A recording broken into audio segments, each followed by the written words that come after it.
যেগুলো সব সিল্কের শাড়ি আছে, মাল আসবে, দাদা কালকে যাবে মাল করতে। ছোট মোটো দোকান দেওয়ারও আমার একটু সামর্থ্য নেই। ঠিক আছে, তো hello guys, welcome to my new blog. আশা করি তোমরা ভালো আছো, আমি অনেক ভালো আছি। তো এখন রাত 9:30 বাজে। আমি দোকানটা এখন বন্ধ করলাম। দাদা নেই, দোকানে নেই, বাইরে গেছে। দাদা আসবে, তারপর বাড়িতে যাব আমি। তো আমাদের দোকান সবসময় এরকম টাইমে বন্ধ হয়, 9টা 9:30। তোমরা দেখো দোকানের লুকটা। মানে এখানে এটা লেহেঙ্গা আছে, এখানে চুড়িদার আছে, আর এখানে অনেক বিভিন্ন রকমের শাড়ি আছে। তোমার দেখতে পাচ্ছ, দেখো বিভিন্ন রকমের শাড়ি, যেখানে মশারি আছে। এখন দোকানটা অফ করে দিয়েছে, এখানে সব তাঁত শাড়ি।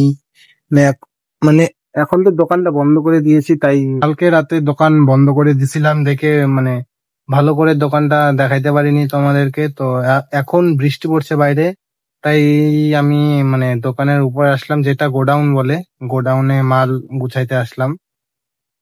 মানে অনেক মাল পুরো এলোমেলো হয়ে আছে, তাই দোকানটা একটু গুছাইতে লাগবে, উপরের জায়গাটা। তোমরা তোমরা দেখো, এই যে এটা হচ্ছে আমাদের দোকানের উপরটা, যে দোকানে কাজ করি। দেখতে পাচ্ছ, মানে অনেক মাল আছে। এগুলো আছে ওড়না, মেয়েদের মেয়েদের ওড়না। এগুলো হচ্ছে মেয়েদের ওড়না। সব এখানে শাড়ি আছে বিয়ের, এগুলো তাঁতের শাড়ি।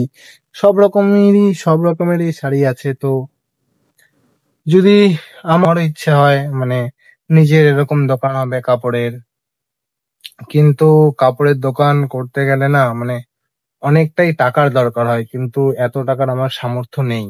ঠিক আছে, তার জন্য কি করব, পেট পেট চালানোর জন্য তো কোনো না কোনো কাজ তো করতেই লাগবে, তাই আমি দোকানে কাজ করি। তোমরা তোমরা ভেবো না যে এটা আমার দোকানে, আমি এই দোকানে কাজ করি সামান্য একটা কর্মচারী।